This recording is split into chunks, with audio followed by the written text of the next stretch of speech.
Well, I think I'm live. I hope I'm live.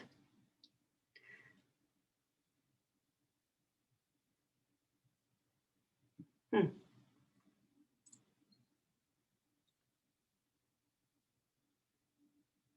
Okay, there we go. Hi, good morning. I am Natalie Eastman, and I want to know you better. So if you would leave me a comment, just letting me know if this little video I'm going to make is helpful to you, and if there's something else you would like me to talk about. So as the owner of a Higher Note LLC and also as a soprano and as a music educator for the last 25 years, plus I'm old, there is one exercise that I have taught all my clients most successfully. I will say some did not gain this little tool, but largely because they believed they couldn't do it and they did not try consistently. I'm just going to put that out there. So now some people possibly in the world um, may have physical reasons why they can't do this, but by and large, if you put your mind to this and set this as a goal and work at it consistently, a little bit every day, you will get it. That little tool is called tongue trill. I'm sorry, not tongue trill, lip trills. Tongue trills are the second tool in your singer's toolkit that really you need to develop. But today I want to talk about lip trills because I have had it come up in lessons lately where students are, one student in particular is trying to get her lip trill and she has gotten it. She's gone from not being able to do it at all within 2 months to being able to do it because she practices every single day. She practices on her voice every single day. Hint, hint. She practices on her voice, and as a part of her vocal workout, she works on her lip trills every day. Seriously, friends, you can do this if you work at it. Now, here's why you want to work at it. Lip trills in particular are some of the most relaxing things that it's one of the most relaxing things you can do for all these muscles right here. And remember, if you hang around me, you know that I consider it my job and my job as a teacher to teach you that your job as a singer is to relax everything except the larynx. Well, and except the supportive breath muscles, but that's another story, and that's not what we're talking about today. But what we want to do is keep everything around the larynx, AKA the voice box, relaxed so that the larynx can do its job. The more we engage the other muscles, the neck muscles, jaw muscles, the more those are tense or are engaged more than they need to be, the more they interfere with what the larynx is doing, and the larynx has to work harder to do its job. So as a singer, your job is to get out of the larynx's way, to let it do its job and then resonate that beauty all over the place. So I wanted to show you what an effective lip trill is because I'm, in watching the evolution of any of my students going from I can't do that to doing it, I see them go through a number of stages. And I want you to see what a good one looks like. So let me just start with that. Let me start with here's what an effective, good and bad, let's leave that out, but it's effective to do your lip trill in this way. First of all, you want to take your fingers and put them in your cheeks, like kind of if you have a dimple, put it where your dimple is. If you don't have a dimple, no worries. Put your fingers on the corners of your mouth. Don't leave them there. Move them back along your teeth line where your teeth meet, about an inch. And then gently press in. And you are not jamming your fingers in there. You're not pushing up. You're not pushing down, forward or backward. You're just going in. And all you're doing is taking the pressure off the lips. That's all you're doing with your fingers. And because the harder your lips work to do the lip trills, the less effective they are and the more your muscles have to engage. So we really want your lips to be super relaxed, and putting your fingertips right there can really help in that. So this is where mine are. So when you put your fingers there, you're going to feel where your teeth come together, but don't jam them in so that you feel it the whole time. That's where you want it to be in terms of vertically on your cheeks. Okay. So here is what a lip trill sounds like and looks like.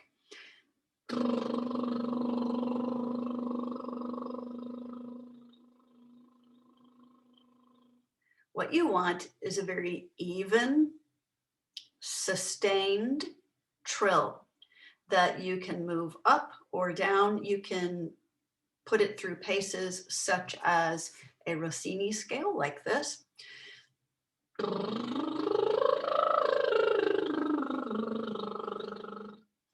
And the trilling remains consistent and relaxed. Here's one of the things I see first. Okay, so let's talk about the evolution of the lip trill. One of the things I usually see first is, okay, several things are going on here that you want to try to nip in the bud. One is the tightness, the tightening of your lips together, even biting the lips. Okay, don't want that. You want them to be relaxed and just resting against each other like that. You're just sitting there with your mouth closed. So you want that. Okay. So then the second thing that's happening is the breath that I'm sending is very shallow and very just like a burst of it instead of a steady stream. Okay. All right. So let's correct those things. We've already talked about this. Everything needs to be relaxed here. This helps correct the pressure on the lips. Don't bite your lips. Don't press them together. You're not playing the flute. Okay. We're not doing that. We're not playing the trumpet. Okay. I played the bugle for 4 years in high school. We're not doing that. Okay. You're just letting them rest together.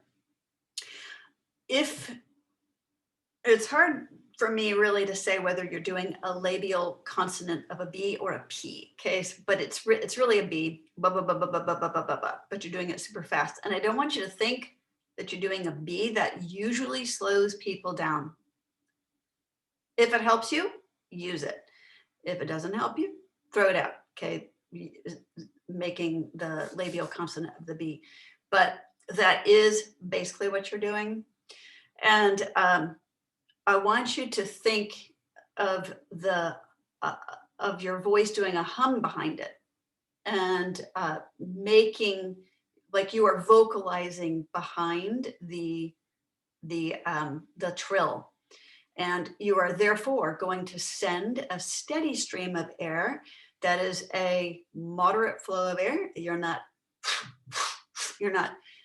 forcing air out like that.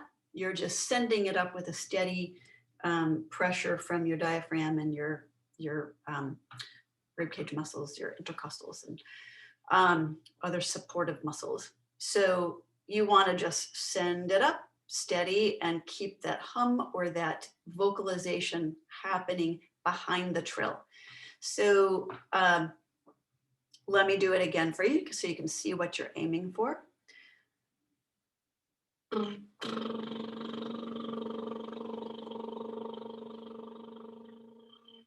You want it to remain consistently relaxed. Notice again how I can do various patterns with it, keeping it consistent relaxed and keeping the flow consistent.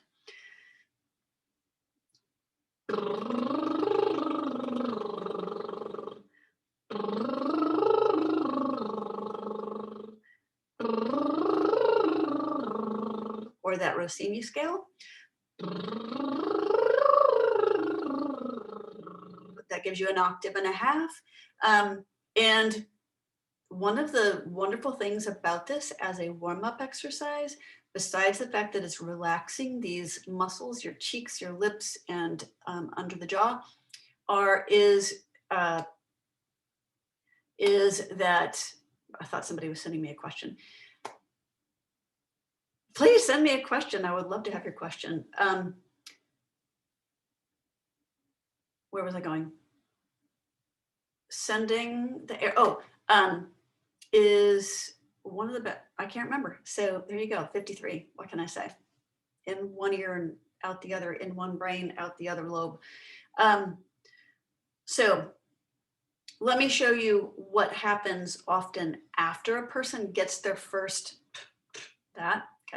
is they're sending too much air. Okay, so here's what that looks like. So the first thing they typically do is, okay. Second thing that happens once they get that first trill is where their lips are fluttering, is they'll send too much air.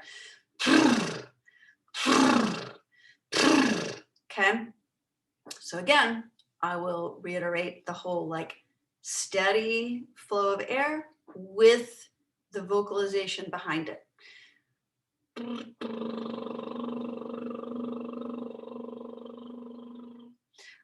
The next thing that I see happen is that they are sending the air and they are trying to keep it consistent, but they're keeping their lips too tight, that kind of flute lip thing. So, or they might be doing a successful trill and then tighten up. I mean, it kills it right there. So the second you tighten your lips or bring your cheeks outward or anything, it kills the trill. So you want everything, don't smile, just keep everything relaxed and smile with your eyes, but don't smile with your mouth. The other thing you want to do to make it the most effective is to keep there to be kind of an in your vocalization behind it.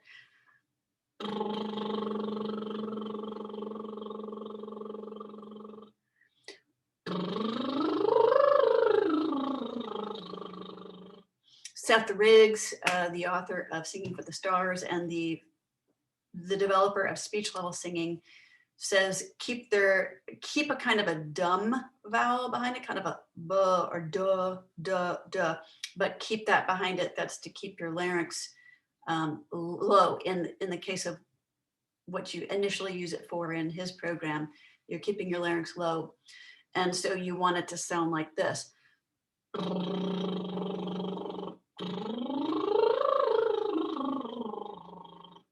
And but generally speaking, you don't want your larynx to be low. You want it to be at speech level, okay, which is his whole point. You want to keep your voice at speech level. He teaches you first to lower it, then he teaches you to impose it, and then he teaches you how to find a place. And I teach the same thing. And so many pedagogues, like he kind of paved the way for many pedagogues to know how to teach people to do that. So when you do it, let there be a steady flow of air, the vocalization behind it, keep the vocalization very calm and kind of focused on a kind of a sound, but not pressing down on your larynx, just keep it steady, and keep your lips super relaxed, keep your fingers in your cheeks, and enjoy that feeling. You'll feel the tingling in your lips, and you will allow your larynx to warm up without the pressure.